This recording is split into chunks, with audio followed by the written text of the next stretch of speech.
Y'all with me? Let me finish getting this set up right.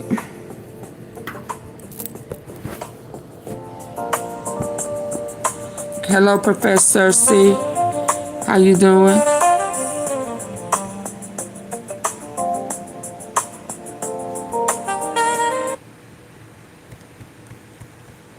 don't know what happened.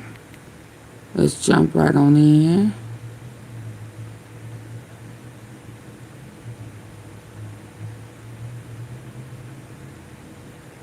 Hold on, let's get caught up. Let's go.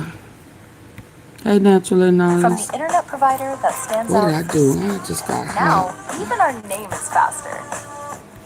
G-Fiber. New name, same team, and same extraordinary experience. Handle this so much that they don't even have the ability to escalate that. Let's go. Donald Trump is panicking as Iran has rejected Donald Trump's ceasefire request.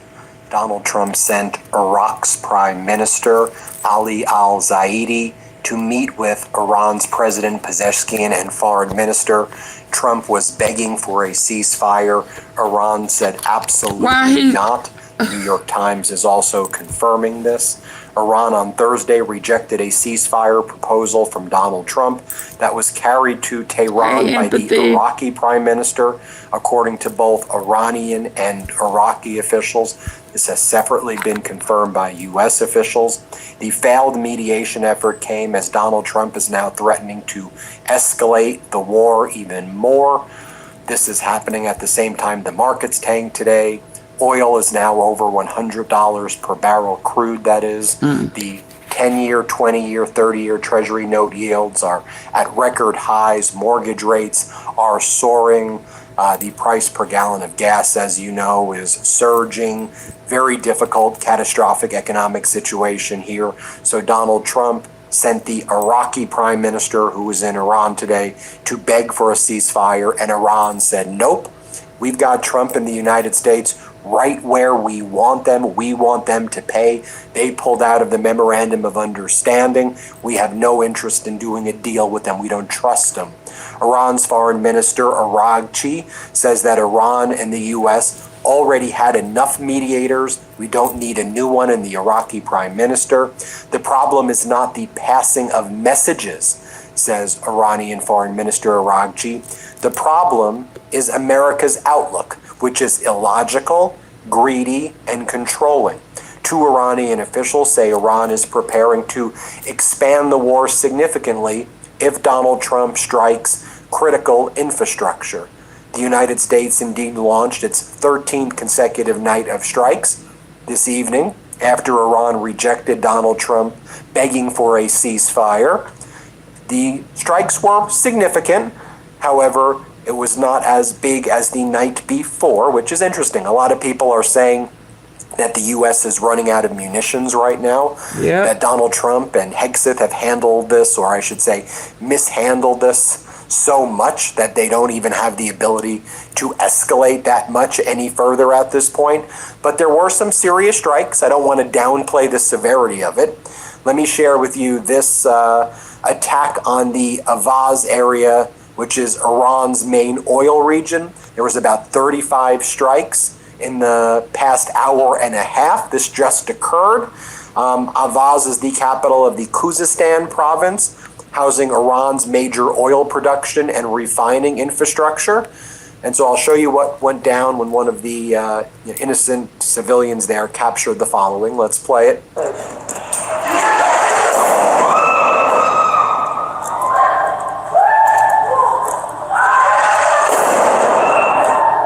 This is what the air defense system looked like in western Tehran, which the Trump regime says they don't have any air defense system. Let me show you what it looks like as the U.S. was sending fighter jets over Iran. Let's play this clip.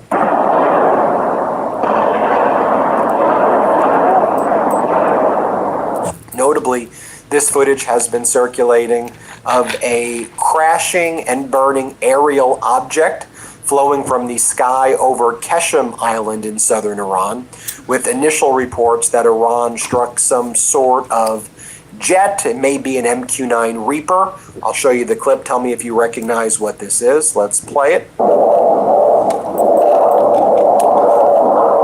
Now, this also comes at a time where dozens of United States Air Force cargo planes, C-17s, and other heavy lifts can be seen flying from European bases to the Middle East today. There's a full-scale air bridge reactivated right now, which hasn't been seen since the beginning of this catastrophic war. Should also be noted that on Thursday, the Defense Department is now deleting the killed in action and injured in action numbers from the website. We've been talking about this now. So they don't want you, again, inaccurate information. The fake news with the fake amount of people that have been, troops that have been unalive. And this war that has nothing to do with us.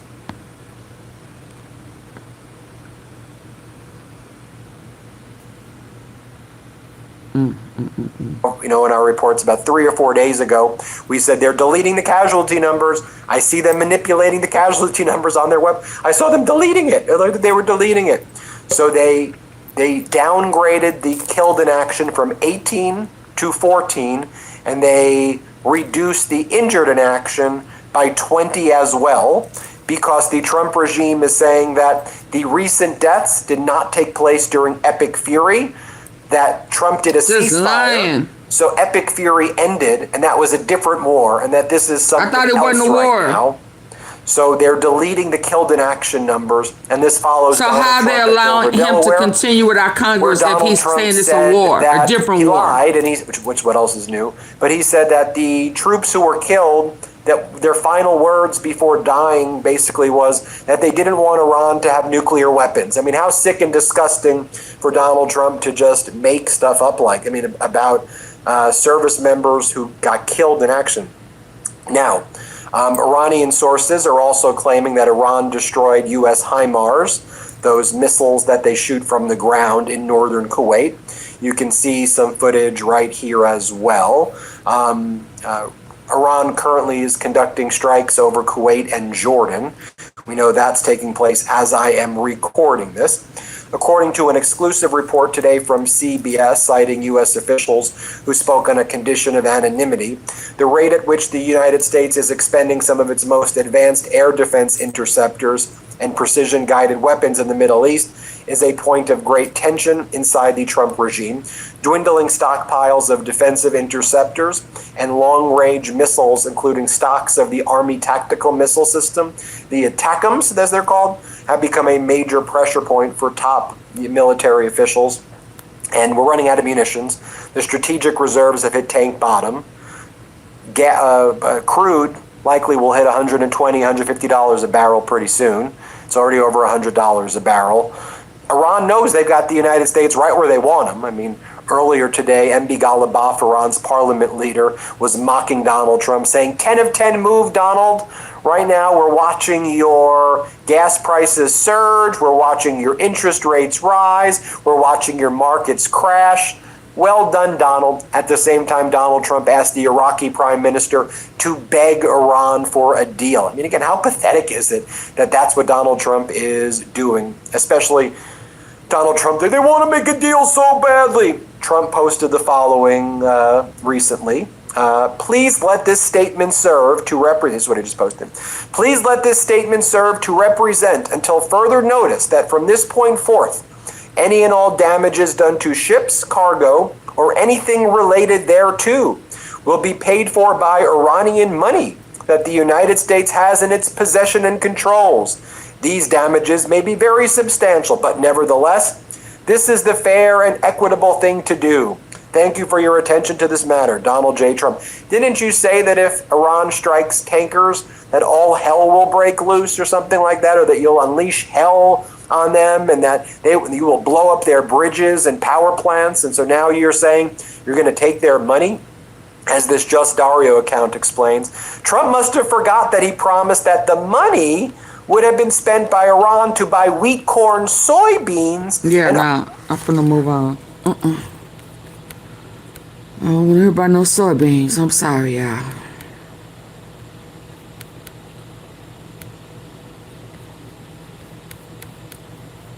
I'm sorry.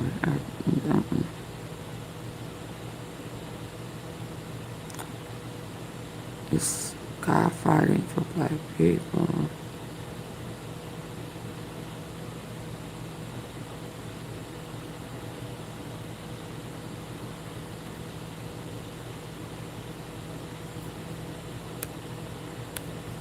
I'm going to talk to you today about something that happened at the White House yesterday. And I want you to really sit with this one because on the surface it might look like a win. It might even sound like a win. But if you've spent any time in that building, if you've sat across the table from foreign leaders the way I have, you start to see things a little differently. What happened yesterday between President Trump and Lebanese President Joseph Aoun in the Oval Office wasn't just a diplomatic meeting. Hold on, let me. It was, in a lot of ways, a master class in something. And I'm not entirely sure the right person was teaching it. So let me walk you through what happened, what it means, and where I think this could all be headed. And I promise you, some of these details are going to matter more than you think right now. Keisha. Let me set the stage for you. Let's go. Joseph Aoun, and this is a different Aoun from the former president, no relation, was the commander of the Lebanese armed forces before he was elected president. He's a serious man. He led that army through Lebanon's worst financial collapse in modern history, a crisis that started around 2019 and left soldiers going hungry alongside the rest of the population. He actually broke with tradition for a military commander and publicly called out the politicians who let the country fall apart. That takes courage. Now, this visit to Washington was historic. The first time a Lebanese president has set foot in the White House since 2009, nearly 2 decades. And Aoun came with real substance on the table. A plan to disarm Hezbollah, a framework agreement with Israel, signed just last month on June 26th, and a request for continued American military support for the Lebanese armed forces. He also came at an incredibly delicate moment.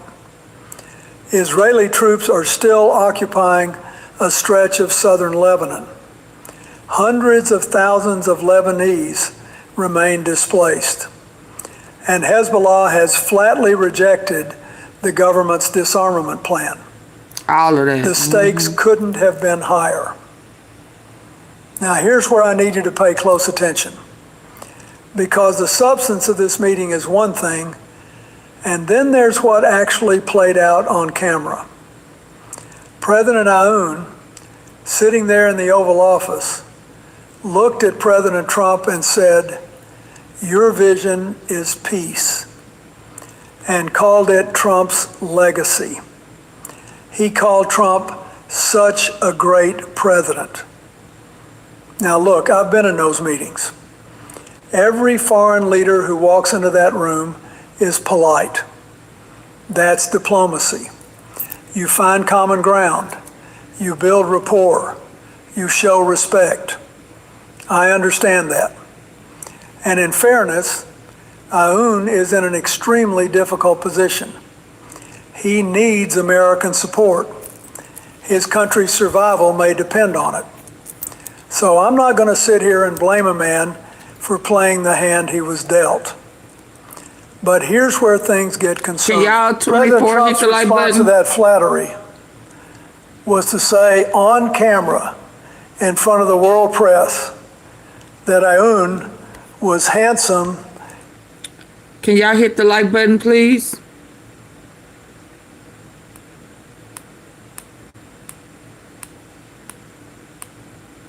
Double tap the face of your phone, hit the 3 dots at the top right corner. Okay, somebody just took a light back. You know, listen, I'm not in the mood for it. I'll shut it down and I don't care. I'll never come back. But if you gonna be in here ear hustling, yeah, hit the like button or get out and don't ever come back. I done fired a mod. Yeah, so don't play with me. Hit the like button. Hey, Samantha.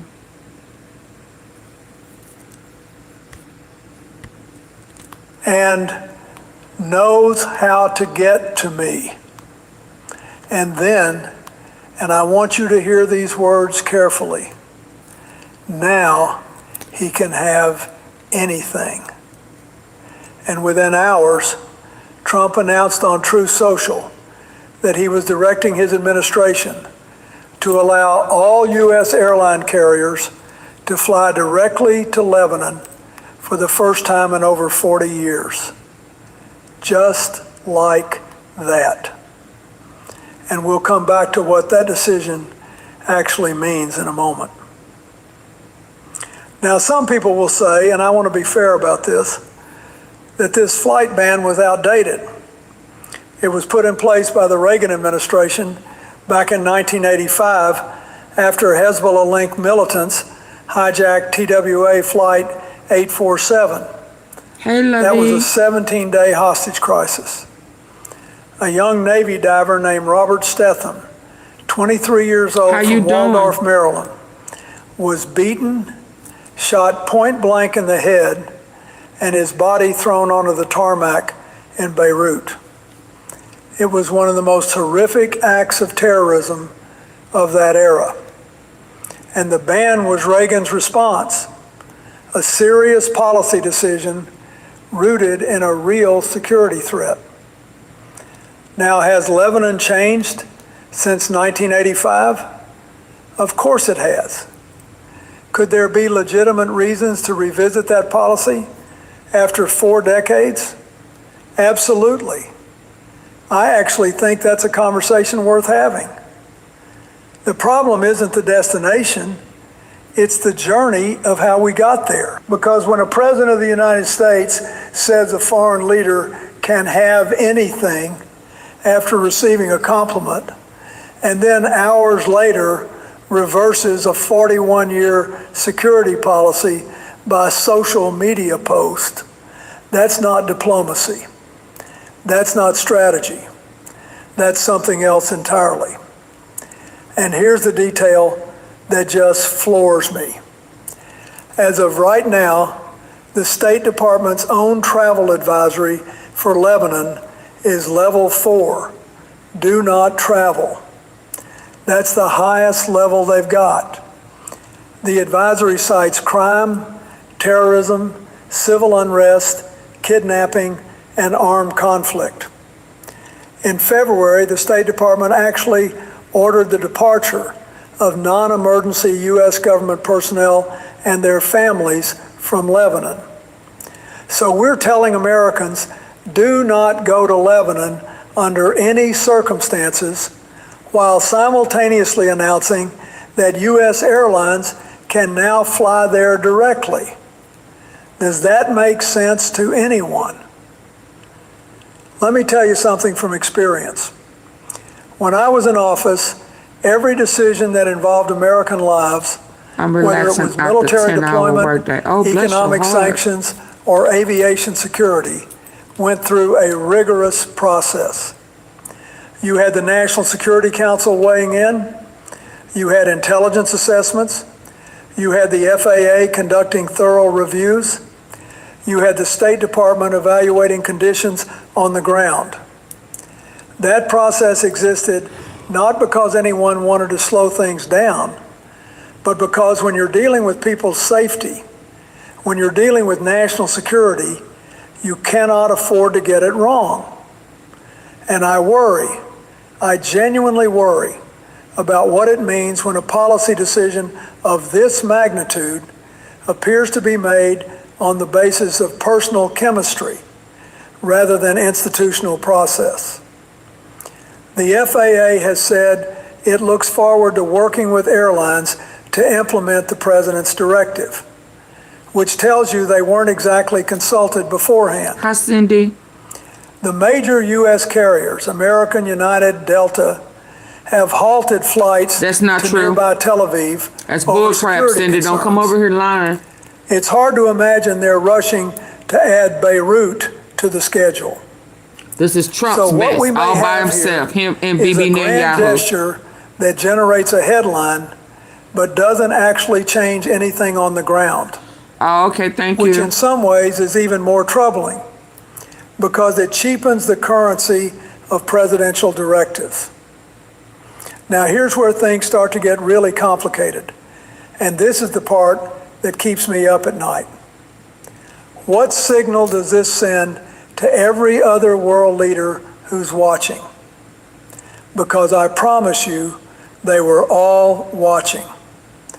If the path to favorable American policy runs through flattery rather than through substantive negotiation, through genuine partnership, through meeting benchmarks and honoring commitments, then we have fundamentally changed the rules of international diplomacy, and not for the better. When I work with leaders from the Middle East, from Europe, from Asia, the agreements we reached, whether it was the Oslo process, the Good Friday Agreement, our work in the Balkans, those were built on months and sometimes years of painstaking negotiation. They were built on mutual accountability. They were built on verification. They were built on the understanding that American support comes with American expectations for reform, for human rights, for rule of law. What I saw yesterday was something different. I saw a dynamic where the expectation wasn't reform or accountability. The expectation was adulation. And that worries me, not just as a Democrat, but as someone who cares deeply about America's position in the world. Because when foreign leaders figure out that the key to the Oval Office is a compliment and not a commitment, you'd better believe they'll all adjust accordingly. And then what leverage do we have? What leverage do we have to push for the hard things, the things that actually matter for long-term stability? And let me talk about the specifics of what's happening in Lebanon right now, because this isn't theoretical. Israel still has troops occupying southern Lebanon. The framework agreement, which by the way is a real accomplishment for everyone involved, is just beginning its pilot phase in 3 small villages. 2 of those villages weren't even under Israeli military control to begin with. The Lebanese army was already there. Hezbollah has rejected the agreement outright and has given no indication it intends to disarm. And President Trump himself acknowledged in the meeting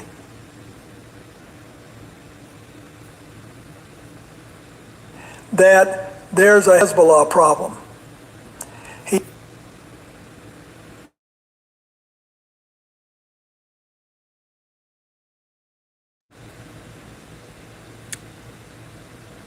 Can I get y'all to hit the like button, please?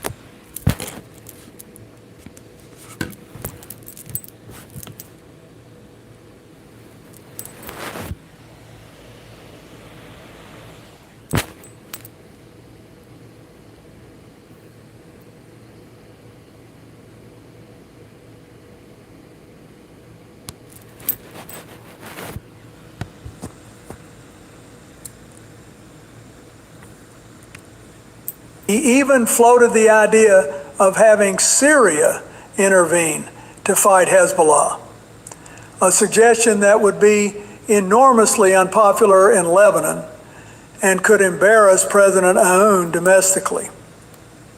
So the real work here, the grinding, unglamorous work of building lasting peace, that hasn't happened yet. What happened yesterday was the easy part. And I say that with no disrespect to President Aoun, who I think is trying to do the right thing under extraordinary pressure. But the hard truth is that American policy toward Lebanon can't be a reward for kind words. It has to be a tool for achieving durable outcomes. Israeli withdrawal, Hezbollah disarmament, Lebanese sovereignty, institutional reform. And every time we give away leverage for free, we make those outcomes harder to achieve. So what happens next? Here's what I think. In the short term, this plays well on television. President Trump gets to look generous and decisive. President Aoun gets to go home and say he secured a historic concession from Washington. Everybody smiles. But in the medium term, watch what happens. Watch whether Israel accelerates or slows its withdrawal from southern Lebanon. Watch whether Hezbollah uses this moment to dig in further, arguing that the Americans are giving things away without requiring disarmament. Watch whether other regional leaders from the Gulf, from North Africa, from Central Asia, start showing up in Washington with praise on their lips and specific asks in their back pockets. And watch whether American security policy starts to feel less like strategy and more like a game show. Because I'll tell you what the real risk is here. It's not one decision about flights to Beirut. The real risk is the precedent. Hey, me again. The real risk is that the most powerful office in the world starts operating like a loyalty program where compliments earn rewards instead of a partnership where commitments earn trust. Every foreign policy professional in the State Department, in the Pentagon, in our intelligence agencies, they understand that the foundation of American influence is credibility.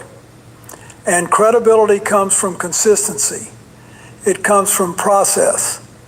It comes from the sense that when America makes a demand or offers a concession, it's rooted in careful analysis and not in the mood of the moment. I want to close with this, because despite everything I've just said, I still believe in the resilience of this country and its institutions. I've seen America navigate through moments that tested the very fabric of our democracy, and I've seen us come out stronger on the other side. The Lebanese people deserve stability. They deserve sovereignty.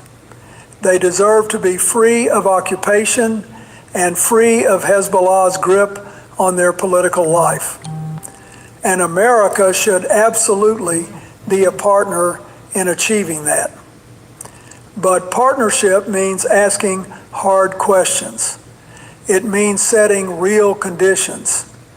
It means doing the quiet, careful work that never makes it onto television, but that builds the kind of peace that actually lasts. What I saw yesterday was a missed opportunity to do that work.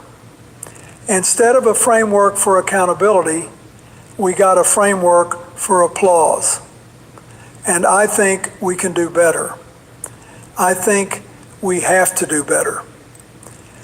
Because the world is watching what happens when a compliment buys a concession in the Oval Office. And the lessons they'll draw from that won't serve America's interest in the long run. Our democracy, our standing in the world, our ability to lead, these things are earned, not through spectacle, but through the steady, honest, sometimes boring work of governing well. And that's a lesson I carry with me every single day. I hope we remember it before the next meeting and the one after that. Because what's at stake here isn't one flight route. What's at stake is whether American foreign policy is driven by strategy or by flattery. And I know which one I'd choose. You know, I've been around long enough to know that the most dangerous moment for any leader in Washington isn't when the opposing party holds a press conference against you. It's when the people sworn to protect your life start losing faith in your judgment. On or around July 22nd, 2026, a Secret Service agent assigned to Vice President J.D. Vance's protective detail was placed on administrative leave under internal affairs investigation. The suspicion that this agent was the source behind an explosive MS Now report written by Carol Lenig and Vaughn Hilliard, revealing that agents on Vance's detail are fed up with the Vice President's travel demands, including flying a young child on a Marine Corps helicopter to a golf lesson. I know what it's like to depend on a Secret Service. I lived with those men and women for 8 years. The relationship between a protectee and the agents around them is built on mutual respect and mutual discretion. When that relationship breaks, you don't fix it with an investigation into who talked. You fix it by asking yourself what you did to make them talk. This is the second leak from Vance's own detail in 6 months. The FBI, the Secret Service, and the White House all reportedly fumed over what was published. But the question any honest leader should ask is not who said it. It's, is it true? This won't be a partisan rant, but it will be an honest conversation about trust, taxpayer money, how we treat the people who serve us, and the health of the institutions that hold this democracy together. To understand why this July story matters, you've got to understand what came before it. In January 2026, an agent named Tomas Escato, assigned to Vance's detail, was caught on a 14-minute hidden camera video recorded by James O'Keefe's undercover operation. Escato believed he was on a date, a woman he'd matched with on Tinder.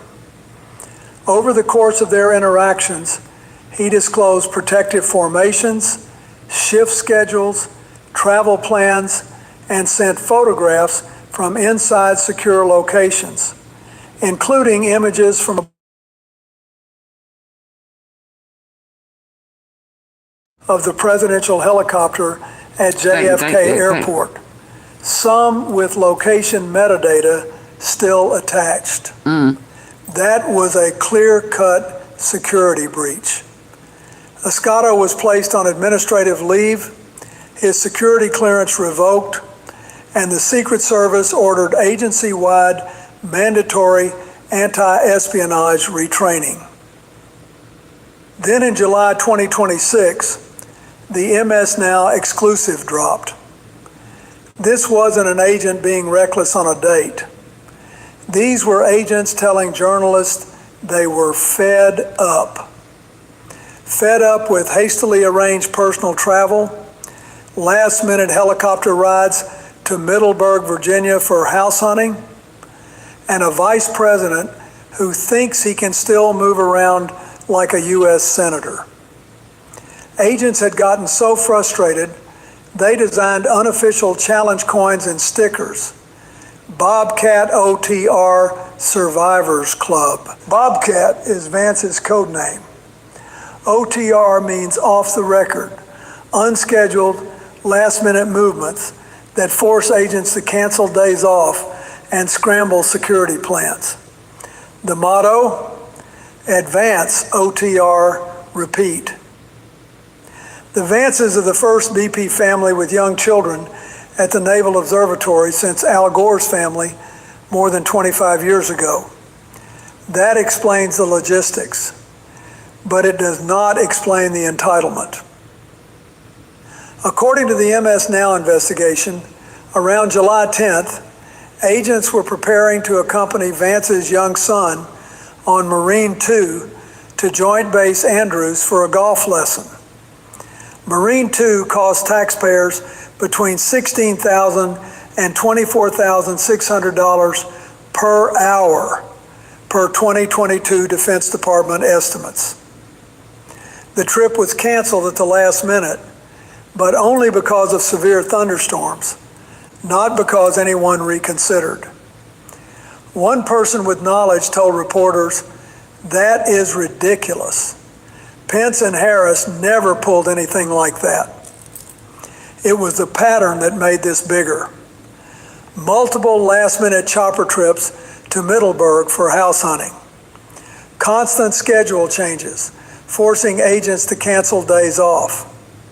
One agent said they don't stick to their schedules, and that costs shit tons of taxpayer money. Another called the family's expectations way more excessive than Pence and Harris.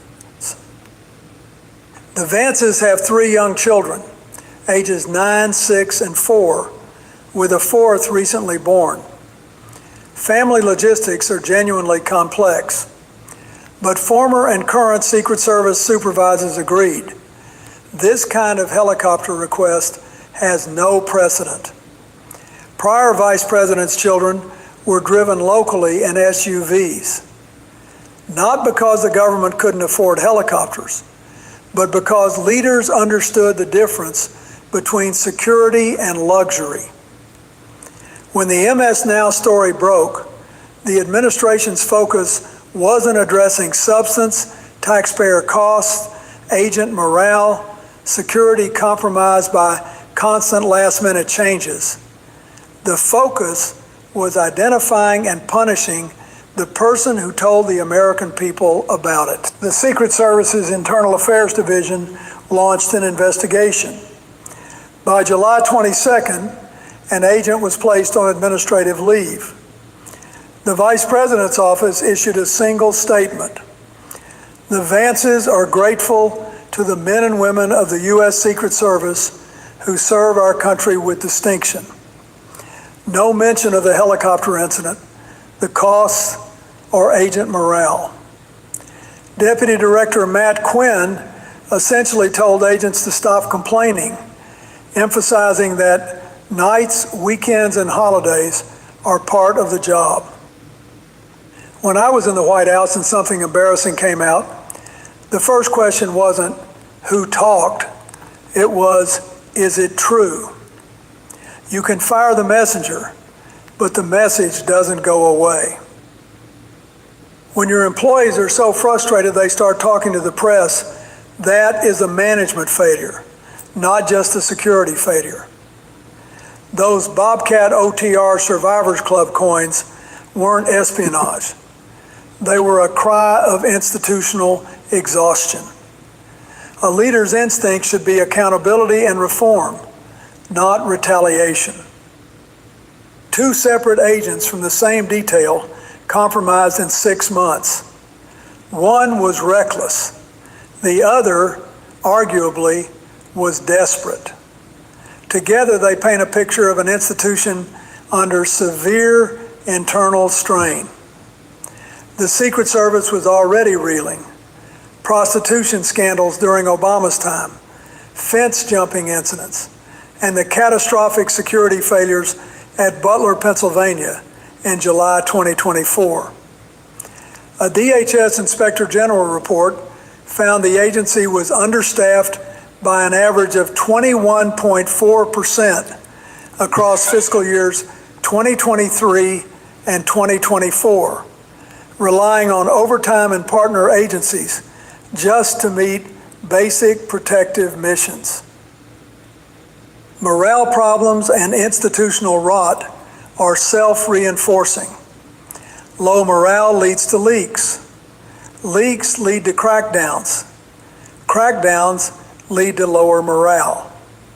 That cycle doesn't stop until somebody in leadership addresses the root cause instead of punishing the symptoms. When agents feel they become glorified chauffeurs for house hunting trips and children's golf lessons, trust erodes. When the response is an internal affairs investigation rather than reform, they don't feel heard, they feel silenced. Every institution in a democracy runs on trust. When you treat the people who serve you as the enemy, you hollow those institutions out. In April 2025, AG Pam Bondi revoked the Biden-era policy protecting journalists from government subpoenas in leak investigations. In January 2026, the FBI searched a Washington Post reporter's home. In May 2026, the administration proposed government-wide NDAs with civil and criminal penalties. In June, the DOJ issued, then withdrew, grand jury subpoenas targeting Post and Wall Street Journal reporters. In July, it accelerated. On July 8-9th, ranking members Raskin and Durbin launched a bicameral investigation into FBI Director Kash Patel's misuse of FBI jets, luxury BMW fleets, a $100,000 trip to the Milan Olympics to pursue a cyber criminal already in Italian custody for 7 months, snorkeling in Hawaii, helicopter tours across East Asia. Wow. On July 10th, the DOJ subpoenaed 4 New York Times reporters. On July 13th, Defense Secretary Hegseth announced a joint Pentagon-DOJ task force to, quote, identify and prosecute leakers. On July 16th, MS Now published the Vance story. By July 22nd, the suspected source was on leave. A vice president requesting Marine 2 for a golf lesson, and an FBI director jet-setting to the Olympics on the taxpayer's dime, and the primary concern is finding out who told the American people about it? The Reporters Committee for Freedom of the Press, the Committee to Protect Journalists, and First Amendment experts have all condemned this pattern. The Press Act, which would have protected journalists, passed the House in 2024, but stalled in the Senate. First, the agent under investigation. If criminal charges are pursued for essentially telling journalists about government waste and collapsing morale, that's a message. Keep your mouth shut, no matter what you see. Every agent in the agency hears it. The next time someone witnesses genuine abuse or a security threat, they'll think twice. That silence isn't safety. That silence is danger. Second, Vice President Vance. The political damage is done. Those details are public record. Vance is a leading 2028 contender, and this feeds the out-of-touch narrative. Combined with Kash Patel's luxury FBI travel, voters heading into 2026 midterms see taxpayer-funded luxury at the top, while ordinary Americans watch every dollar. Third, the leak crackdown.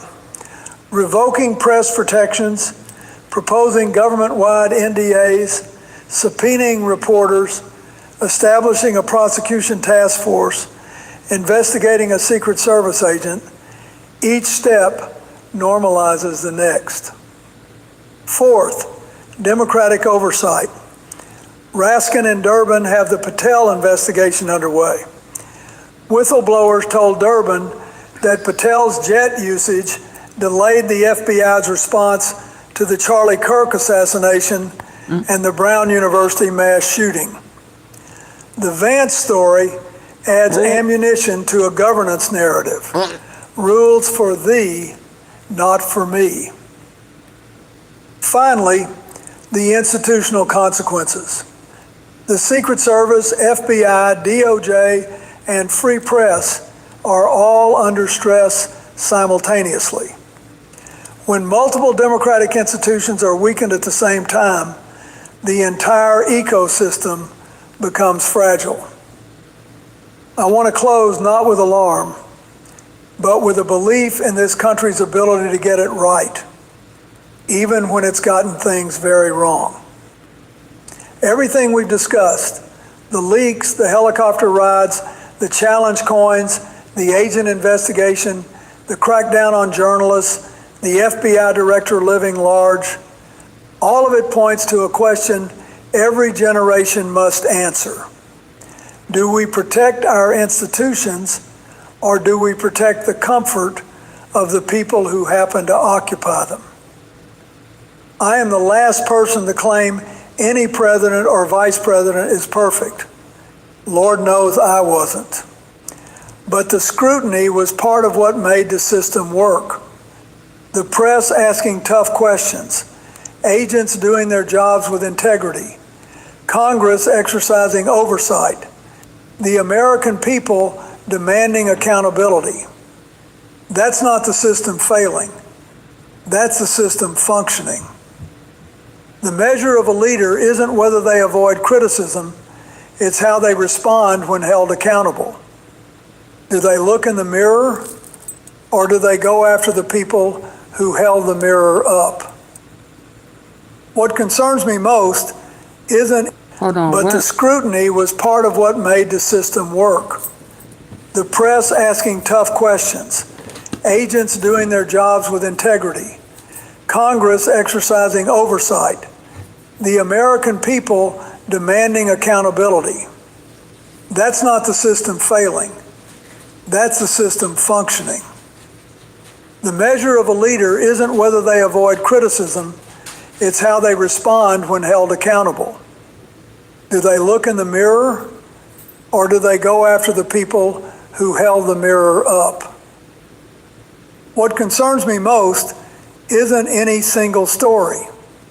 It's the pattern of treating transparency as a threat and loyalty as the highest virtue. In a democracy, the highest virtue isn't loyalty to any one person, it's fidelity to the public trust. I still believe in this country, but the ability to see clearly, speak freely, and hold the powerful accountable doesn't sustain itself. It takes courage from people inside the system, a free press willing to do its job, and citizens who refuse to look the other way. We've been through harder things than this, but only because enough people stood up when it mattered. That's the whole ball game. It always has been. Hold on. Did I do this one? Did I do his? You know, I was sitting here watching Pete Hegseth testify before the Senate Appropriations Committee today. And I want to talk to you about something that really ought to concern every American. Can I get y'all to hit the like button? Double tap.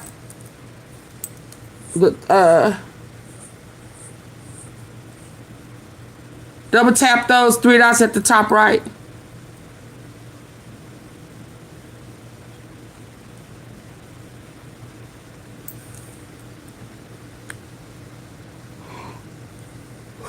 Hit the like button, y'all. This is gonna be the last one. Regardless of where you sit on the political spectrum. Because what happened on Capitol Hill this afternoon wasn't just political theater. It was a window into how decisions are being made or not being made about a war that is costing American lives, costing American treasure, and reshaping the Middle East in ways we may not fully understand for a generation. Now, I've been around Washington long enough to know that Senate hearings can sometimes produce more heat than light. But every now and then, a witness says something under oath, under pressure, that cuts right through all the noise. And today, Defense Secretary Hegseth said several things that I think deserve your full attention. We'll get into the specifics in a moment. But first, I want you to understand the stakes here, because this isn't about one hearing. This is about whether the American people are being told the truth about a war being fought in their name. Let me give you the context, because context matters. The United States has been at war with Iran since late February of this year. Operation Epic Fury, they're calling it. It started with massive air and naval strikes carried out jointly with Israel, targeting Iranian military infrastructure, missile sites, and what the administration said were active nuclear facilities. Now, the original justification was straightforward. The administration said Iran was within 2 weeks of having a nuclear weapon, and that military action was the only option left. And I want to be fair here. Preventing a nuclear Iran is something that both parties have agreed on for decades. When I was in the White House, we worked every diplomatic channel available to contain that threat. And I'll tell you plainly, if Iran had actually been 2 weeks away from a bomb, any president would have faced enormous pressure to act. So the question was never really whether preventing a nuclear Iran matters. Of course it does.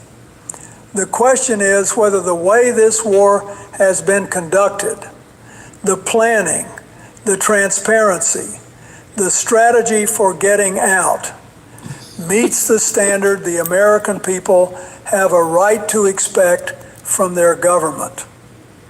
And that brings us to what happened today. Here's what Secretary Hegseth told the Senate Appropriations Committee. He put the cost of the war at $37.5 billion. Now think about that number for a second. $37.5 billion in roughly 5 months. And that's just the figure the Pentagon is willing to acknowledge publicly.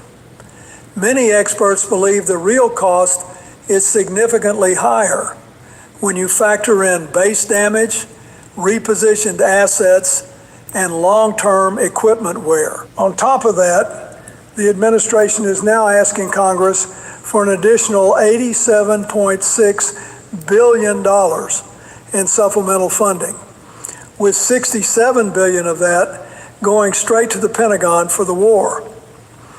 17 American service members have been killed.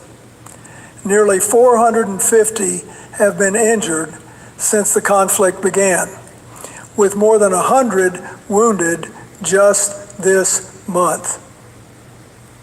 And here's the detail that stopped me cold. Senator Gillibrand looked Hegseth right in the eye and said, essentially, your own words don't add up. She reminded him that after Operation Midnight Hammer in June of 2025, he told the American people that Iran's nuclear capability had been obliterated.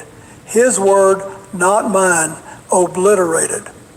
Yet 8 months later, the administration launched a full-scale war, claiming Iran was on the doorstep of a nuclear weapon.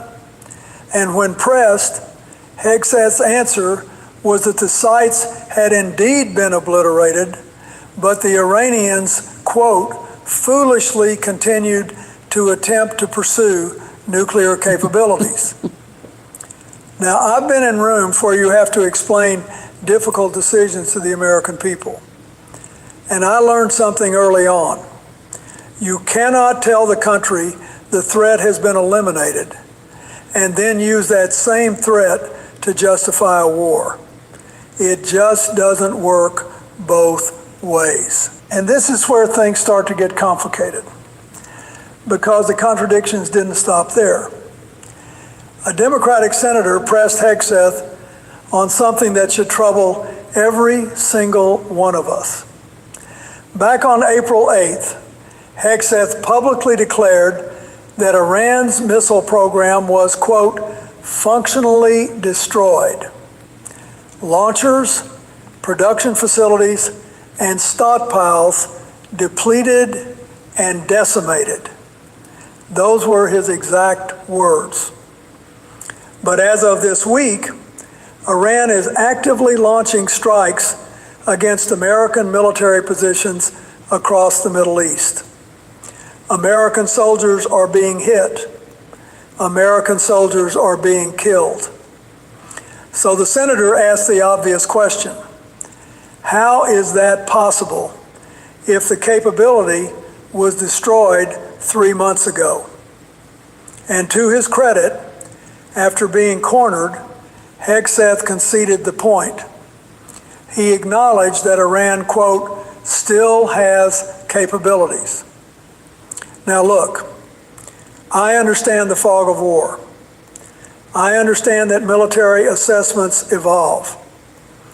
But there's a difference between evolving assessments and telling the American people the job is done when it clearly isn't.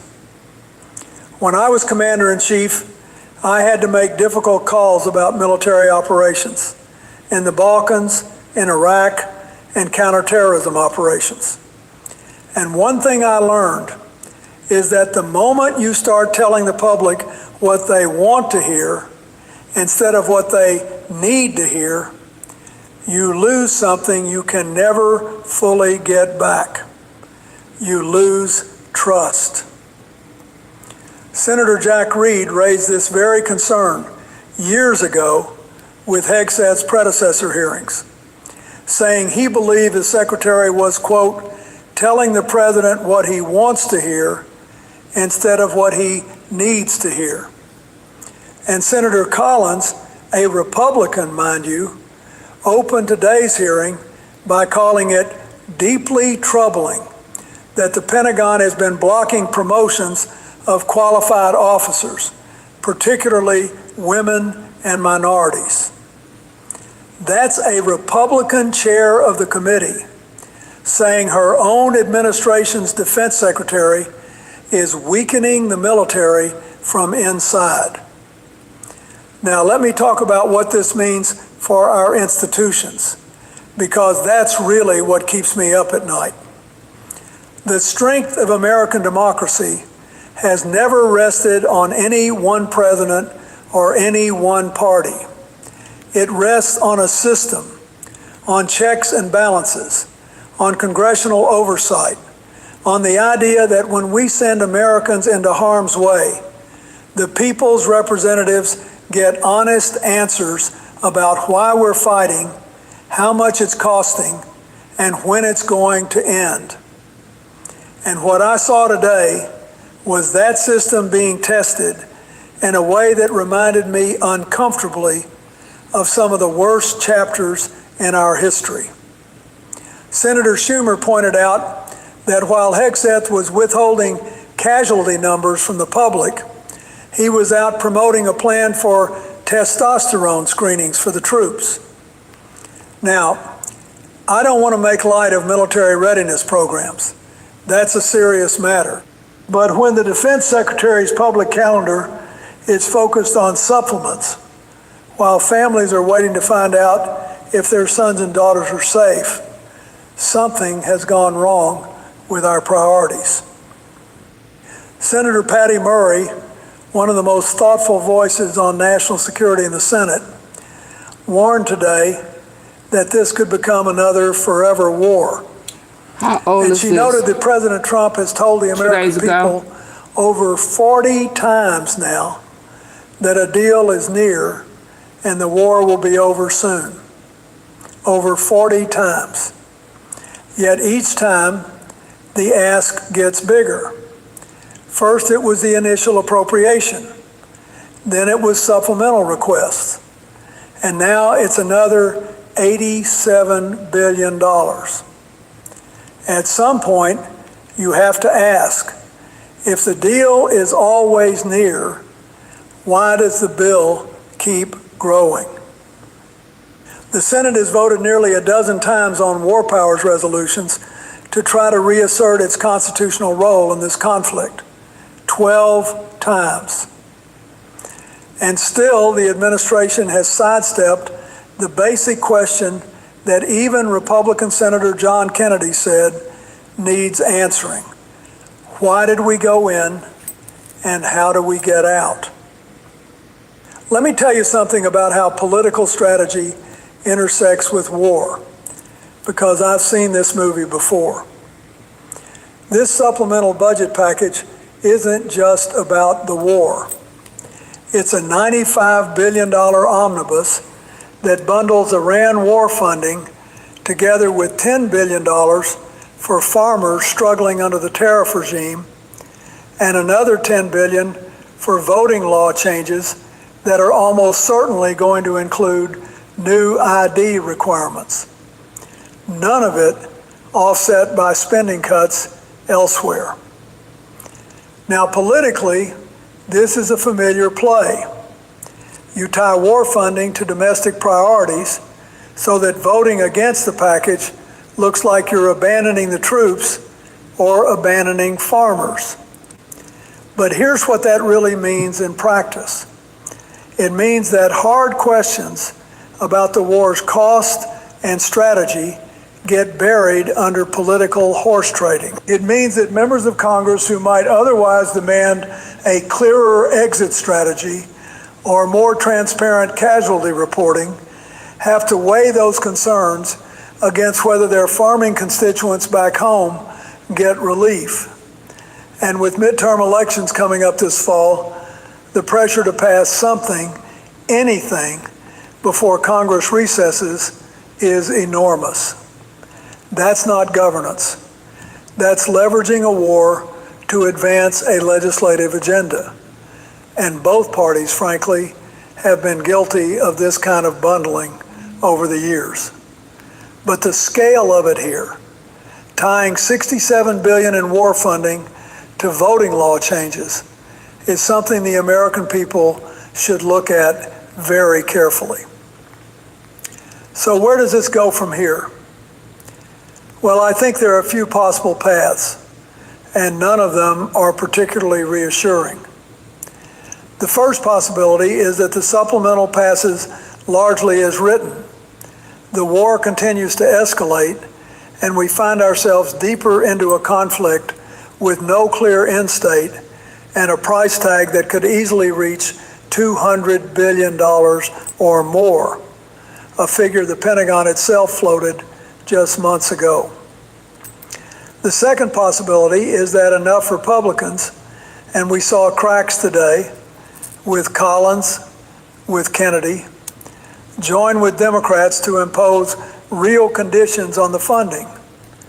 That could mean mandatory progress reports, binding timelines for casualty disclosure, or a genuine war powers vote that forces the administration to articulate an exit strategy. The third and most dangerous possibility is what Senator Murray was warning about, that this becomes a forever war by inertia. Not because anyone planned it that way, but because no one in a position of authority had the political courage to say, here is our objective, here is our timeline, and here is how we define success. I lived through the aftermath of Vietnam. I governed during a period when we were still learning the lessons of that conflict. And one of the clearest lessons was this: when a government cannot clearly explain to its own people what victory looks like, it has already lost something more important than any battle. The American people are patient. They are patriotic. They will support difficult decisions if they believe their leaders are being straight with them. but patience has a limit. And today's hearing suggested we may be approaching it. I want to close with this thought because it's something I believe deeply. And it goes beyond any one administration or any one war. The strength of this country has never been just our military might, though Lord knows we have plenty of that. Our real strength is the trust between the governed and the governing. It's the idea that when a president sends men and women into combat, there's an honest compact. We will tell you why, we will tell you how much, and we will tell you when they're coming home. What I watched today was a defense secretary who could not reconcile his own past statements with the reality on the ground, who acknowledged under pressure that the enemy he declared destroyed still has the capability to kill Americans. And who came before the Senate not with a strategy for ending a war, but with a request for more money to continue one. Now, I want to be clear. I am not questioning the courage of our service members. Lord, no. Those 17 men and women who gave their lives, those hundreds who are carrying wounds, both visible and invisible, they did everything their country asked of them and more. What I am questioning is whether the leaders sending them into harm's way have done the same.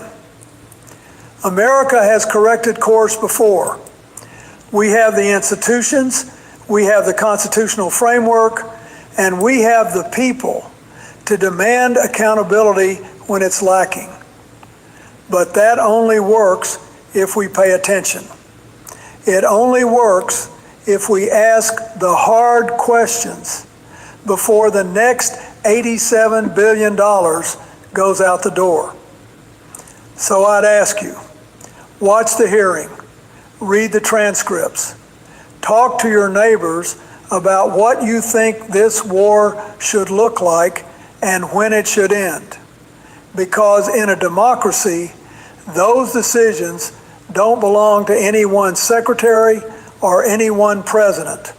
They belong to you. And right now, more than ever, your voice matters.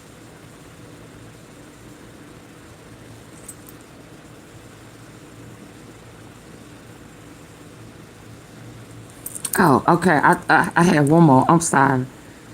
I'm all over here. Hold on.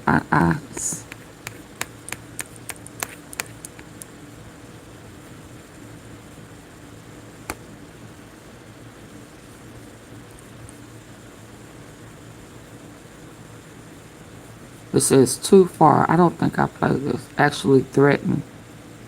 If it is invalid, we promise a tenfold please hit the refund. like button. This denture can be successfully worn in just 1 second and is suitable for everyone. Whether you have complete teeth, don't make me partial have missing to teeth. get rough and tough This with that. world that forces you to think more carefully. You know, folks, I want to talk to you tonight about something that happened just today that I think deserves a lot more attention than it's getting. And I mean serious, grown-up attention. Not cable news shouting, not Twitter reactions, but a genuine conversation about what just changed in American foreign policy. Because I believe something shifted today. And I don't say that lightly. I've sat in that Oval Office. I've made decisions about whether or not to use military force. And I want to tell you, there is nothing in this world that forces you to think more carefully about the weight of your words than knowing that young Americans in uniform will carry out whatever you say next. So when a president of the United States goes on social media and announces to the entire world a specific formula for when and how he will destroy civilian infrastructure in another country, bridges, power plants, right in the capital city. I need you to understand that's not just tough talk. That's a doctrine. And a doctrine, once announced, has consequences that outlive the news cycle. It changes how allies plan, how adversaries calculate, and how the men and women serving this country prepare for what comes next. So let's slow down. Let me walk you through what actually happened, what I think it means, and where I believe this could take us. Because some of the most important parts of this story are the ones nobody's talking about yet. Let me set the stage here, because context matters. This war with Iran didn't start yesterday. It began on February 28th, when the United States and Israel launched strikes on Iranian territory. Now, since then, we have lived through 5 months of escalation, fragile ceasefires, a memorandum of understanding signed on June 17th that was supposed to formalize a path toward peace, and then watch that agreement fall apart within weeks. Iran attacked commercial vessels in the Strait of Hormuz. The United States responded with strikes. Iran hit back, targeting American-linked facilities in Jordan, Kuwait, Bahrain. And here we are, 11 consecutive nights of American bombing inside Iran. 18 American service members killed, nearly 500 wounded. Iran says thousands of its own citizens are dead, many of them civilians. Oil is trading around $105 a barrel. American families are paying close to $1 more per gallon of gas than they were before this war started. And the Strait of Hormuz, which carries roughly 27% of the world's maritime oil trade, is effectively closed. Now, I say all of that not to overwhelm you, but because I need you to understand the environment in which the president made his statement today. This is not peacetime bluster. This is a hot war. Americans are dying. The global economy is under real strain. And into that volatile, dangerous moment, the president chose to deliver policy by social media post. And that's where things start to get complicated. So let me tell you exactly what was said. President Trump posted on Truth Social, and I'll paraphrase carefully, that from this point forward, anytime Iran shoots at a ship in the Strait of Hormuz, whether by missile, rocket, drone, or any other weapon, the United States will bomb and destroy one bridge or power plant, including those located in or near Tehran. Now, let me be fair. I want to acknowledge what the people who support this approach would say, because I think they make a point worth hearing. They would say Iran has attacked more than 30 commercial vessels in the past 3 months. They'd say the Strait of Hormuz is an international waterway, and no nation should be allowed to hold global commerce hostage. They'd say deterrence only works when the other side believes you're willing to escalate.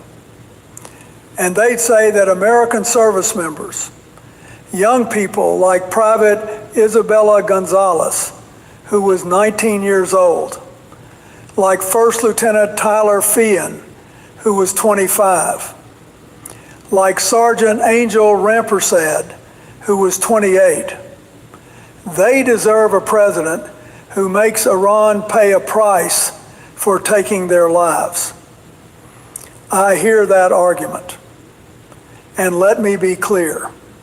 The Strait of Hormuz must remain open. Freedom of navigation is not negotiable. Iran has no right to hold the world's energy supply hostage. But, and this is where I have to be honest with you, the question was never whether to respond. The question is how.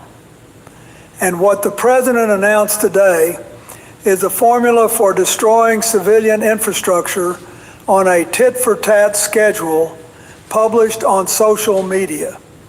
And that is a fundamentally different thing. Here's what concerns me as someone who's had to make these kinds of decisions. When I was president, we dealt with Saddam Hussein, we dealt with crises in the Balkans, we dealt with terrorism. And every single time, the process mattered as much as the outcome. You bring your national security team into the Situation Room. You listen to the intelligence. You hear from the Joint Chiefs. You consult with allies. You examine the legal framework. You think about second-order effects, what happens on day 2 and day 10 and day 60. And then after all of that deliberation, the president makes a decision and communicates it through proper channels with precision, with purpose, and with an awareness that the whole world is listening. What happened today was none of that. A public threat to destroy bridges and power plants civilian Iranians depend on for electricity, for clean water, for getting to work and getting their children to school, was delivered in a Truth Social post that ended with, "Thank you for your attention to this matter." Now, I understand that some people see that kind of thing as strength, but let me tell you something from experience.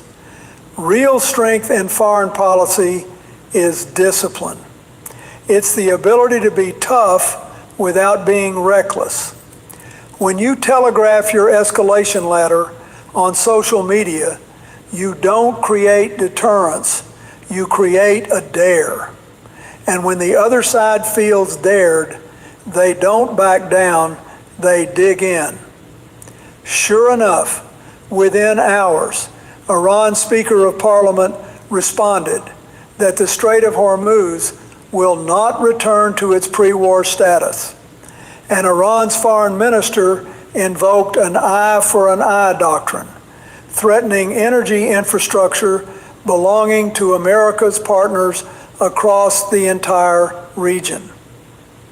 Now, let's talk about something that's been bothering me for months, and today made it worse. Both chambers of Congress, the House and the Senate, with bipartisan votes, have passed war powers resolutions directing the president to remove American forces from this conflict or come to Congress for proper authorization. The House passed it 215 to 208 back in June. The Senate followed 50 to 48 with 4 Republicans crossing over. That is historic. That has never happened before during this kind of conflict. Both chambers telling a president, in effect, you need to stop or you need to come ask us first. And what happened? The war continued. The strikes continued. And now we have a president publicly committing to a specific pattern of escalation, targeting civilian infrastructure without any new congressional authorization, without any formal legal justification, and in apparent tension with Article 8 of the Rome Statute, which identifies intentional attacks on civilian objects not directly involved in hostilities as war crimes? Now, I'm not a lawyer anymore, and I won't pretend to adjudicate that question here. But I will say this.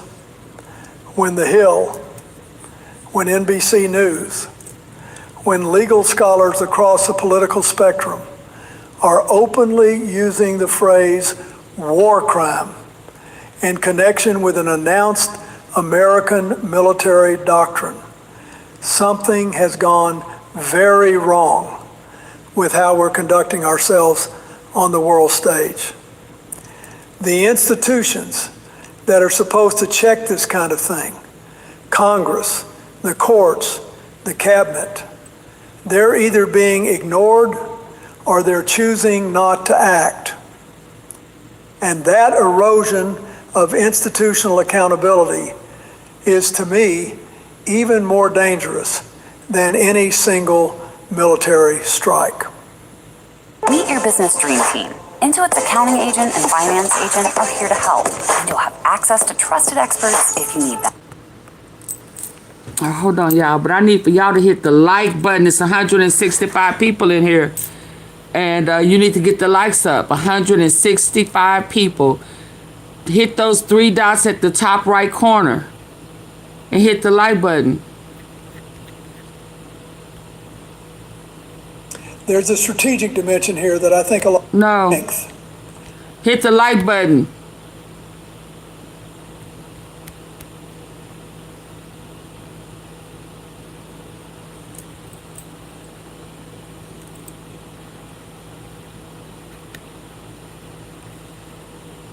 Can y'all hit the like button?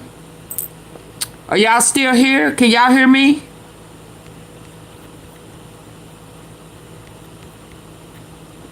Are y'all still here?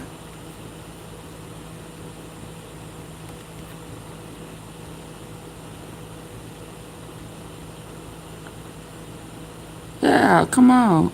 I'd rather y'all get out.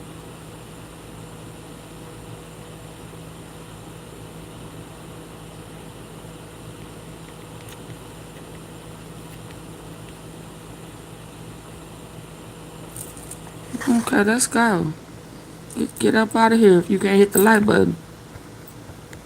Can't respond, can't do nothing. What you here for? But let me tell you something from you hear from the Joint Chiefs. You consult with allies. You examine the legal framework. You think about second order effects. What happens on day 2 and day 10 and day 60. And then after all of that deliberation, the president makes a decision and communicates it through proper channels with precision, with purpose, and with an awareness that the whole world is listening. What happened today was none of that. A public threat to destroy bridges and power plants civilian Iranians depend on for electricity, for clean water, for getting to work and getting their children to school, was delivered in a Truth Social post that ended with, "Thank you for your attention to this matter." Now, I understand that some people see that kind of thing as strength, but let me tell you something from experience. Real strength in foreign policy is discipline. It's the ability to be tough without being reckless. When you telegraph your escalation ladder on social media, you don't create deterrence, you create a dare. And when the other side feels dared, they don't back down, they dig in. Sure enough, within hours, Iran's Speaker of Parliament responded that the Strait of Hormuz will not return to its pre-war status. And Iran's foreign minister invoked an eye for an eye doctrine, threatening energy infrastructure belonging to America's partners across the entire region. Now, let's talk about something that's been bothering me for months and today made it worse. Both chambers of Congress, the House and the Senate, with bipartisan votes, have passed war powers resolutions directing the president to remove American forces from this conflict or come to Congress for proper authorization. The House passed it 215 to 208 back in June. The Senate followed 50 to 48 with 4 Republicans crossing over. That is historic. That has never happened before during this kind of conflict. Both chambers telling a president, in effect, you need to stop or you need to come ask us first. And what happened? The war continued. The strikes continued. And now we have a president publicly committing to a specific pattern of escalation, targeting civilian infrastructure without any new congressional authorization, without any formal legal justification, and in apparent tension with Article 8 of the Rome Statute, which identifies intentional attacks on civilian objects not directly involved in hostilities as war crimes.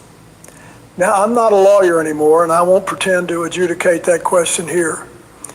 But I will say this. When The Hill, when NBC News, when legal scholars across the political spectrum are openly using the phrase war crime in connection with an announced American military doctrine, something has gone very wrong with how we're conducting ourselves on the world stage. The institutions that are supposed to check this kind of thing, Congress, the courts, the cabinet, they're either being ignored or they're choosing not to act. And that erosion of institutional accountability is, to me, even more dangerous than any single military strike. There's a strategic dimension here that I think a lot of people are missing, and I want to walk through it carefully. When President Trump threatened civilian infrastructure in Tehran on a one-for-one basis, one ship attacked, one bridge destroyed, he's not just sending a message to Iran. He's sending a message to every ally and every adversary watching this conflict. And I want you to think about what that message is. Our Gulf partners, Saudi Arabia, the UAE, Kuwait, Bahrain, they're already absorbing Iranian retaliatory strikes on their soil. Kuwait is rationing electricity right now because of this war. When they see the American president announcing escalatory strikes via social media with language that invokes destruction of an entire country's infrastructure, that doesn't make them feel protected.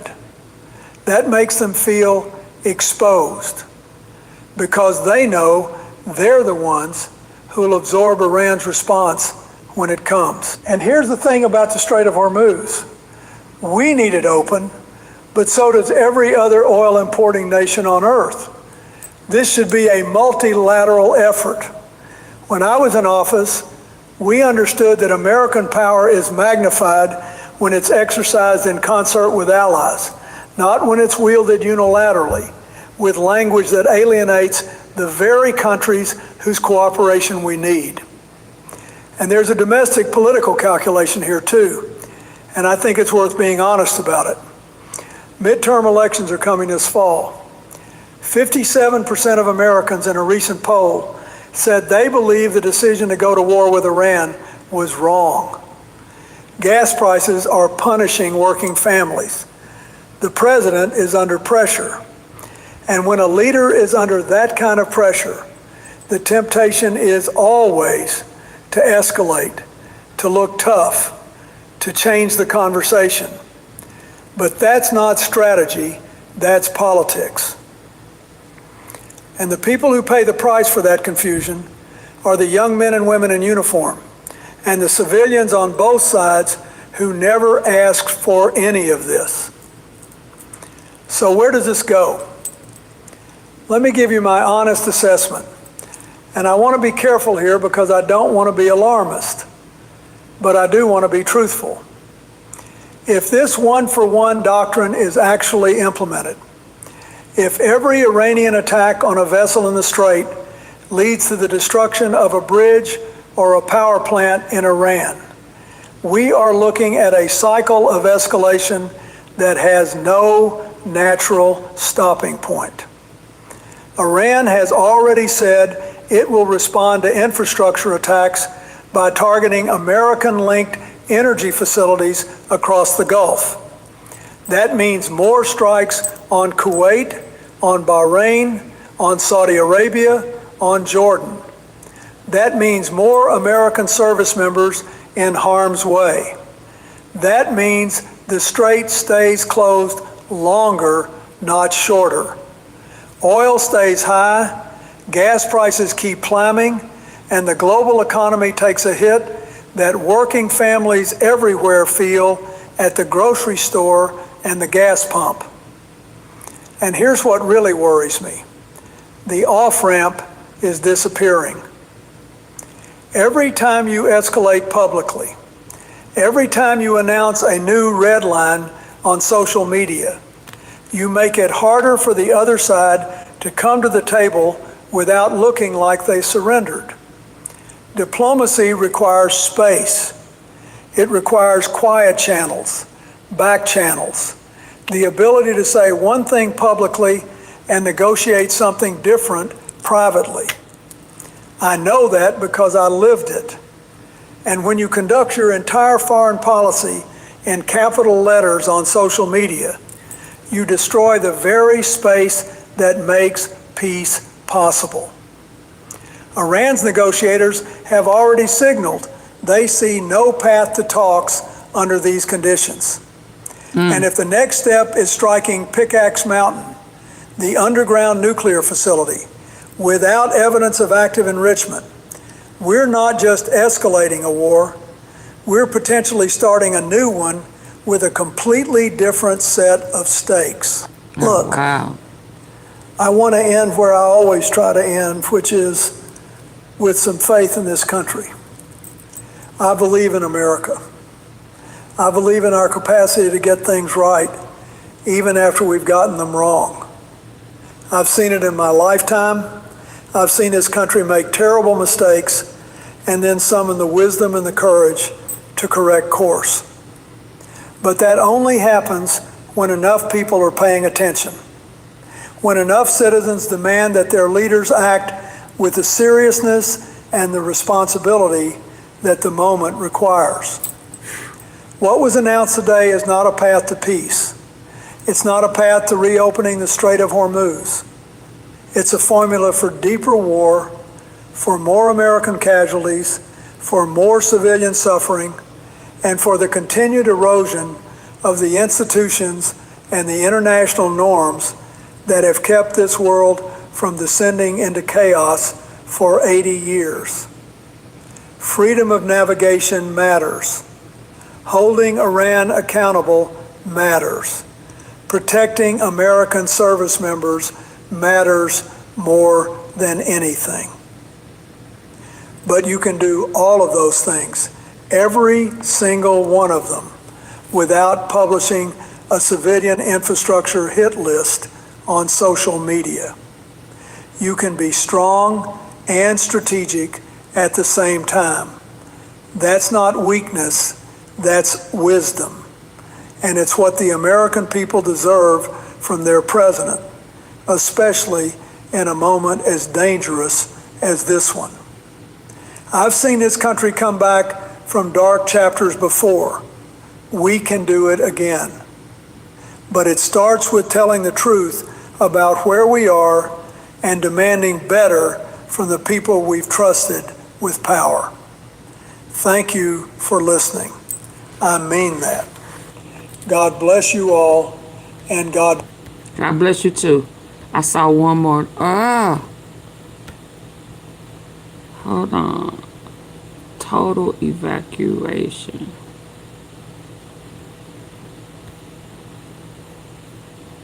Hold on. Imagine waking up to headlines claiming that dozens of precision missiles streaked across the night sky toward one of the most heavily defended countries in the Middle East. Reports described radar sites going... Hold on.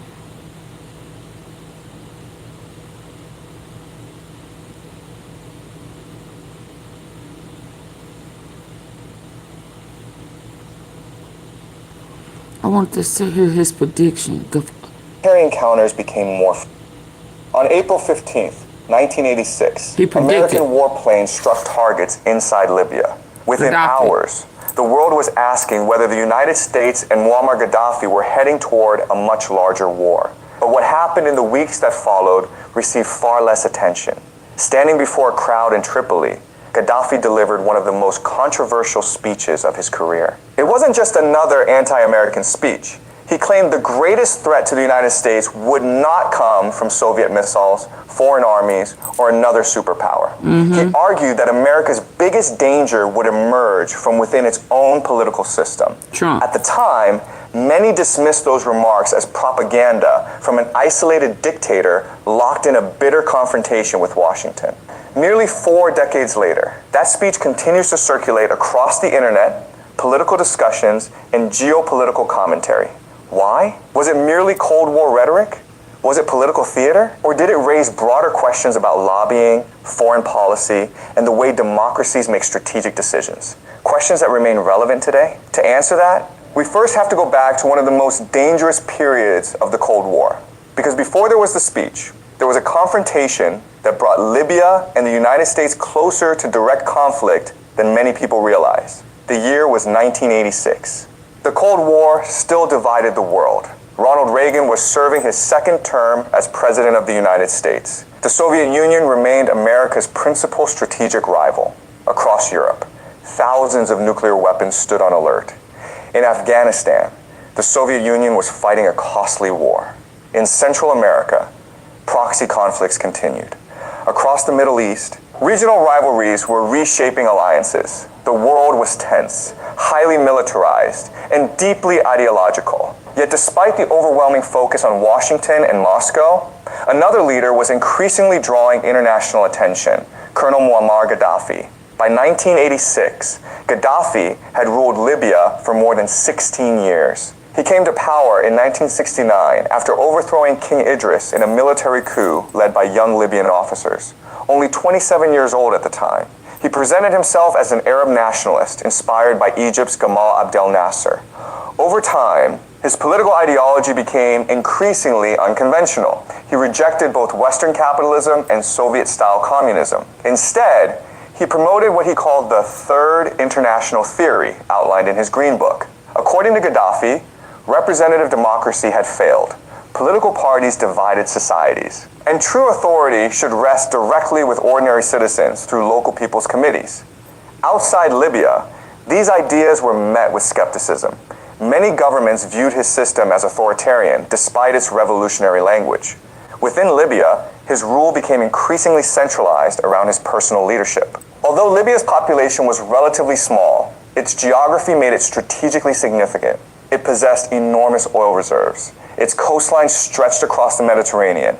It bordered Egypt, Tunisia, Algeria, Chad, Sudan, and Niger. During the Cold War, whoever influenced Libya gained an important foothold in North Africa. Oil revenues also gave Gaddafi considerable financial resources. Throughout the 1970s and early 1980s, Libya invested heavily in infrastructure, military modernization, and regional political movements. Western governments, however, increasingly accused Libya of supporting armed groups involved in international violence. Libya denied many of these accusations or argued that it was supporting anti-colonial struggles. These disagreements steadily worsened relations with Washington.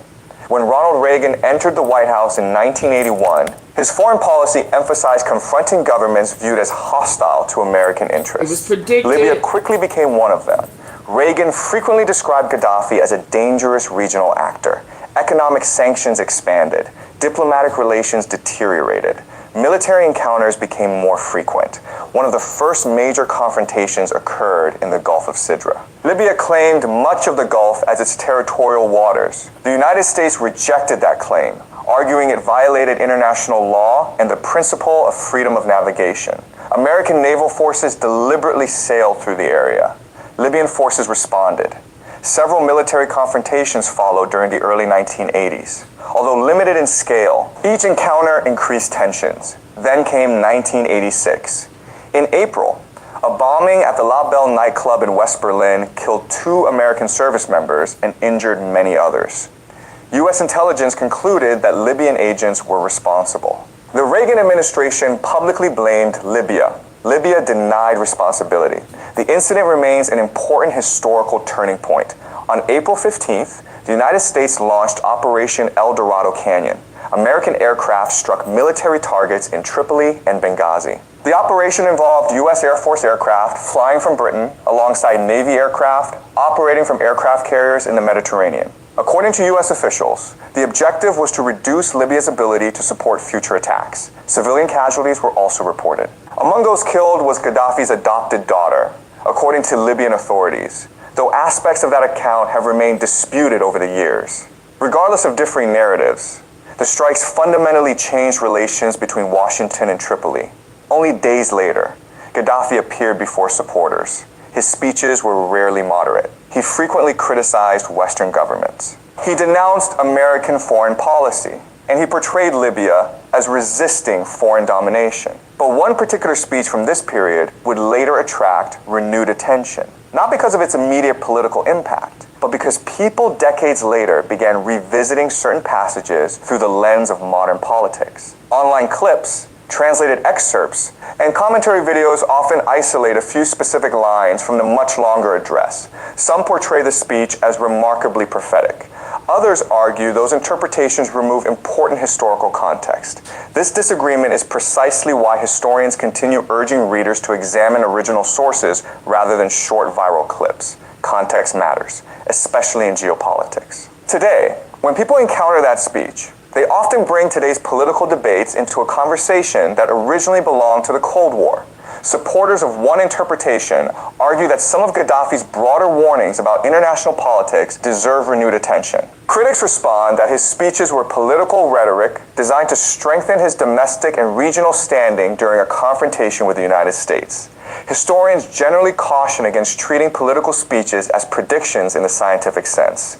Political leaders often combine ideology, propaganda, strategic messaging, and genuine belief. Separating those elements decades later is rarely straightforward. Yet one fact remains undeniable. The speech survived, not because governments preserved it, but because every new generation seems to rediscover it and ask the same question: was Gaddafi describing the future or simply trying to influence his own present? That question has kept the speech alive far longer than anyone in 1986 could have imagined. When people search for Gaddafi's 1986 speech today, they often expect to find a simple prediction. Instead, they find something much more complicated. The speech wasn't a detailed forecast. It wasn't an intelligence assessment.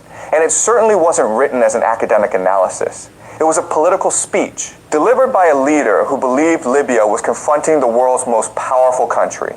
Understanding that context changes everything, because political speeches rarely serve only one purpose. They inspire supporters, warn opponents, shape international perception, and sometimes attempt to rewrite history while it is still unfolding. One of the biggest misconceptions about Gaddafi is that his speeches focused only on the United States. They didn't. His broader political message was aimed at what he believed was an unequal international order. Throughout the 1970s and 1980s, he repeatedly argued that powerful nations dominated weaker countries through military pressure, economic influence, and political alliances. Whether one agrees with those views or not, they reflected a larger conversation taking place across parts of Africa, Asia, and the Middle East after the colonial era. Many newly independent countries were debating the same questions. How much influence should major powers have? Could smaller nations remain politically independent? And what role should outside governments play in regional conflicts? These were not uniquely Libyan concerns. They were global debates. To understand Gaddafi's speeches, you have to understand the ideas behind them. Beginning in the mid-1970s, He published 3 short volumes, collectively known as the Green Book. Unlike traditional political textbooks, the Green Book mixed political theory, economic ideas, and social philosophy. Gaddafi argued that representative democracy had failed. He believed political parties concentrated power rather than distributing it. Instead, he proposed a system of direct popular committees. Western political scientists largely rejected these ideas as impractical.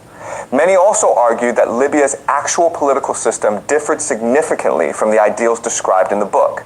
Nevertheless, the Green Book became central to Gaddafi's public image. Almost every major speech reflected themes introduced there. Why his speeches sound different? Unlike many world leaders, Gaddafi rarely delivered carefully scripted diplomatic language. His speeches were emotional, symbolic, sometimes contradictory. He often moved rapidly between history, religion, economics, military affairs, and philosophy. That style makes short excerpts particularly misleading. A 20-second clip on social media rarely captures the larger arguments surrounding it. Historians therefore encourage reading complete speeches whenever possible, rather than relying on isolated quotations. Context often changes meaning. To understand why Gaddafi spoke so aggressively, we also need to understand America's position. Ronald Reagan entered office, determined to restore American confidence after a difficult decade marked by inflation, the Iran hostage crisis, and Cold War uncertainty. His administration emphasized military modernization, stronger alliances, and confronting governments considered hostile to U.S. interests. Libya became one of several countries Washington viewed as supporting international terrorism. American officials argued that stronger responses were necessary to deter future attacks. Supporters believed this demonstrated resolve. Critics questioned whether military action alone could solve long-term political problems. Those debates continue among historians today. Following the U.S. airstrikes, both governments immediately tried to shape international opinion. Washington presented the operation as a limited response intended to reduce Libya's ability to support future attacks. Tripoli portrayed itself as the victim of unjustified aggression. Neither side viewed public communication as secondary. Winning international opinion mattered almost as much as military action itself. That remains true today. Modern conflicts are fought not only on battlefields, but also through diplomacy, media, public opinion, and information. The struggle over narrative has become an essential part of geopolitics. Did Gaddafi make predictions? This question lies at the center of today's debate. Many internet videos describe his speech as if it contained precise forecasts about future American politics. The historical record is more nuanced. Gaddafi certainly made broad political arguments about the direction of U.S. foreign policy. He criticized Washington's alliances. He criticized intervention abroad. He criticized what he believed were powerful political interests influencing decision-making. But political criticism is not the same as predictive analysis. Historians caution against reading decades of later events back into historical speeches. People naturally notice statements that appear accurate while overlooking those that proved incorrect. Psychologists call this confirmation bias, our tendency to remember information that supports an existing belief while forgetting information that doesn't. It is one reason historical interpretation requires caution. For many years, the speech attracted little international attention outside specialist circles. Then the internet changed everything. Old speeches became easier to find. Translation software improved. Video platforms introduced historical clips to entirely new audiences. At the same time, public trust in institutions declined in many countries. Political polarization increased. Foreign policy debates intensified. As those discussions evolved, people began revisiting speeches from previous decades, searching for historical parallels. Gaddafi's remarks became part of that trend, not because historians suddenly discovered new documents, but because millions of viewers encountered old material through new technology. Political historians generally approach the speech differently from online commentators. Some scholars see it primarily as Cold War propaganda designed to strengthen Libya's position after American military action. Others argue it reflects broader concerns shared by many leaders of developing nations during that era. Security analysts often focus less on rhetoric and more on Libya's strategic calculations. Communication scholars examine how political leaders construct narratives during international crises. Each discipline emphasizes different aspects of the same speech. That diversity of interpretation explains why no single consensus exists. History is rarely as simple as viral headlines suggest. Perhaps the speech's greatest significance isn't whether every statement proved correct or incorrect. Its importance lies elsewhere. It reminds us that political speeches are snapshots of their moment. They reveal how leaders understood the world, how they wanted supporters to think, and how they attempted to influence future events. Studying those speeches tells us as much about history as it does about the speakers themselves. Nearly 40 years have passed since that speech. Libya has changed dramatically. The Soviet Union no longer exists. The Cold War has ended. America's global role has evolved. China has emerged as a major power. Yet debates surrounding that 1986 speech continue. Why? Because the world that Gaddafi addressed disappeared, but many of the questions he raised about power, influence, intervention, and global order remain central to international politics today. Let's start with the simplest question. Did Gaddafi accurately predict America's future? The answer is, not in the way many viral videos suggest. The United States did not collapse. Its government did not disappear. Its economy remains among the world's largest. Its military continues to project power globally. Its alliances across Europe and Asia remain central to international security. Many of the dramatic outcomes predicted by political leaders during the Cold War, on all sides, never occurred. That includes predictions made by Soviet officials, American officials, and leaders throughout the developing world. History often humbles those who claim certainty. But some questions never went away. That said, dismissing the speech entirely would also oversimplify history. Because beneath the political rhetoric, Gaddafi raised broader questions that remain relevant today. How much influence do lobbying organizations have in democratic systems? How should governments balance domestic interests with foreign policy commitments? Can powerful nations become overstretched by managing multiple international crises? These questions are not unique to one country. Political scientists ask them about many democracies around the world. In the United States, lobbying is legal and highly regulated. Thousands of organizations, from business associations and labor unions to environmental groups, veterans organizations, technology companies, and foreign policy advocacy groups, attempt to influence legislation and public policy. Scholars disagree over how much influence any single group possesses, but few dispute that lobbying is an important part of the American political system. The debate centers on degree, not existence. Some historians view Gaddafi's speech primarily as wartime propaganda. They argue that his goal was to rally domestic support after American airstrikes and portray Libya as resisting a superpower.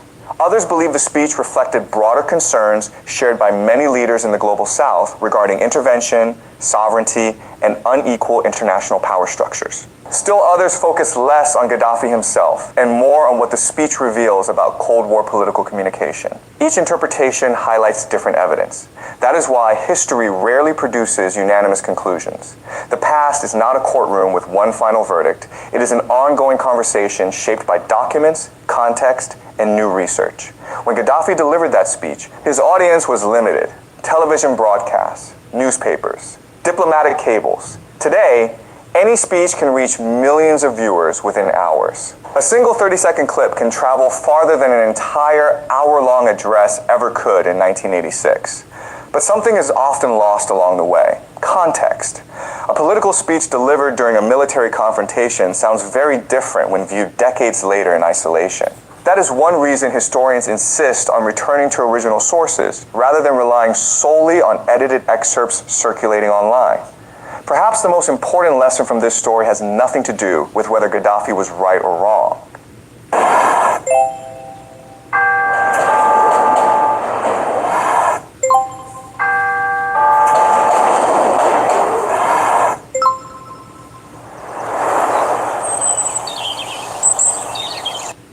Instead, it reminds us how history is constantly reinterpreted. Every generation revisits old speeches through the lens of new events. The same words can carry different meanings depending on the political climate in which they are heard. That doesn't mean the words changed. It means the world around them did. History is not static. Neither is interpretation. The United States today faces serious challenges: political polarization, rising national debt, competition with China, technological disruption, changing alliances, questions about America's role in an increasingly multipolar world. These are real issues discussed by economists, historians, military strategists, and policymakers. But they should be analyzed using evidence, not hindsight alone. It is tempting to search the past for simple predictions that appear to explain the present. Reality is usually more complicated. Major historical developments are almost always shaped by many factors working together, not one speech, one leader, or one event. If history teaches anything, it is that every great power eventually confronts difficult choices. How should resources be allocated? Which alliances matter most? How much influence should governments exercise abroad? How should democracies respond to changing global realities? Ancient Rome faced these questions. Britain faced them. The Soviet Union faced them. Today, the United States faces its own version. That does not automatically determine the outcome. History offers patterns, not guarantees. So why does a speech from 1986 still attract attention nearly 4 decades later? Perhaps because people are not really searching for Gaddafi. They are searching for answers. Answers about power, about influence, about foreign policy, about the future of international politics. Whether Gaddafi's conclusions were correct is ultimately less important than understanding why those questions continue to resonate. Because history is most valuable, not when it tells us what to think, but when it challenges us to think more carefully. The past cannot predict the future with certainty, but it can teach us how leaders viewed the world in their own time, and how easily political rhetoric can outlive the events that produced it. So the next time an old speech suddenly goes viral, pause before accepting either extreme.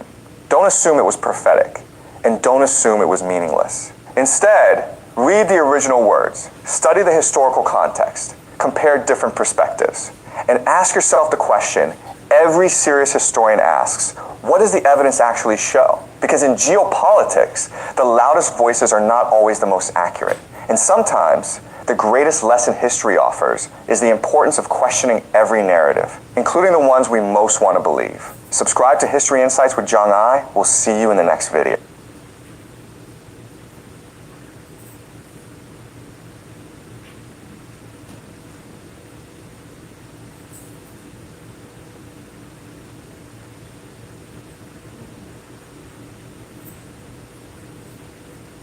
Okay, y'all, I just got out the bathtub, so I will see y'all a little later on.